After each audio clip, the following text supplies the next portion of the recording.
ذوالقرنین نے یاجوج ماجوج کو قید کیوں کیا؟ مکہ کے مشرکین نے 2 یہودی عالموں کے پاس اپنے آدمی بھیجے۔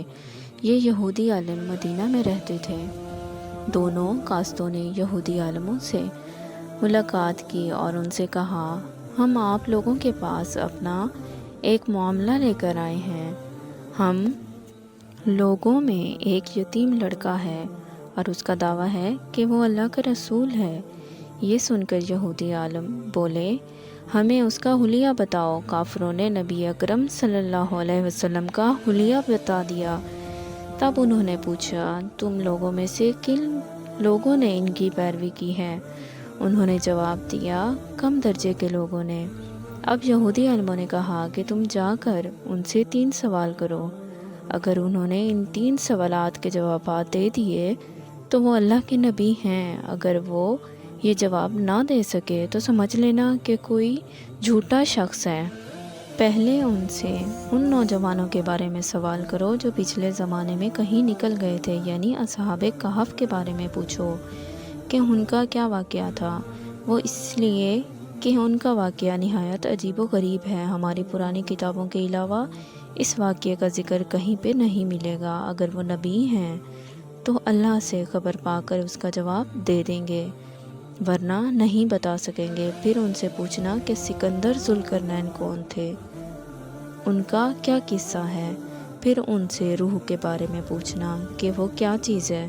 اگر انہوں نے پہلے دونوں سوالوں کے جواب دے دیے اور ان کا واقعہ بتا دیا اور تیسرا سوال یعنی روح کے بارے میں بھی بتا دیا تو سمجھ لینا کہ وہ سچے نبی ہیں۔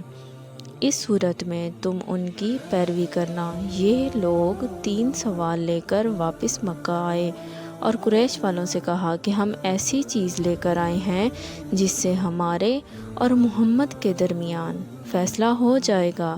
اس کے بعد مشرکین حضور نبی کریم صلی اللہ علیہ وسلم کے پاس آئے۔ انہوں نے آپ سے کہا، اے محمد، اگر آپ اللہ کے سچے رسول ہیں تو ہمارے 3 سوالات کے جواب بتا دیں۔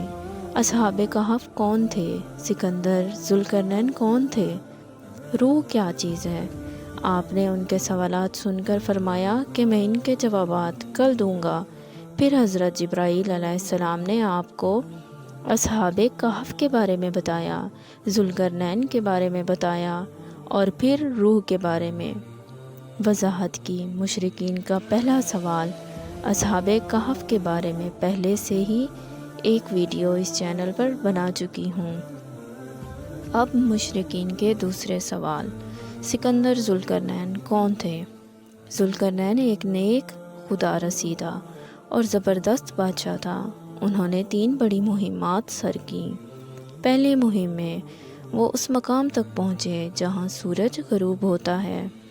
یہاں انہیں ایسی قوم ملی جس کے بارے میں اللہ تعالیٰ نے انہیں اختیار دیا، اگر چاہیں تو اس قوم کو سزا دیں، چاہیں تو اس کے ساتھ نیک سلوک کریں۔ ذوالقرنین نے کہا، جو شخص ظالم ہے ہم اسے سزا دیں گے اور مرنے کے بعد اللہ تعالیٰ بھی انہیں سزا دیں گے، البتہ مومن بندوں کو نیک بدلہ ملے گا۔ دوسری مہم میں اس مقام تک پہنچے جہاں سے سورج طلوع ہوتا ہے۔ وہاں انہیں ایسے لوگ ملے جن کے مکانات کی کوئی چھت نہیں ہوتی تھی۔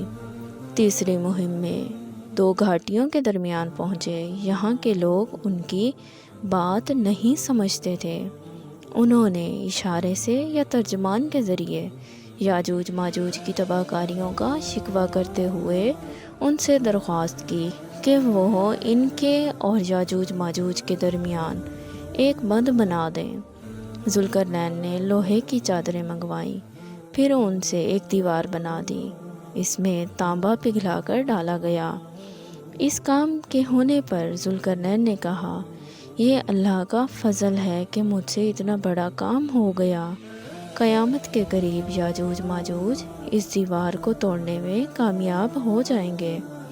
تیسرا سوال یعنی روح کے بارے میں اللہ تعالیٰ نے فرمایا، یہ لوگ آپ سے روح کے بارے میں پوچھیں گے، آپ فرما دیجئے کہ روح میرے رب کے حکم سے قائم ہے۔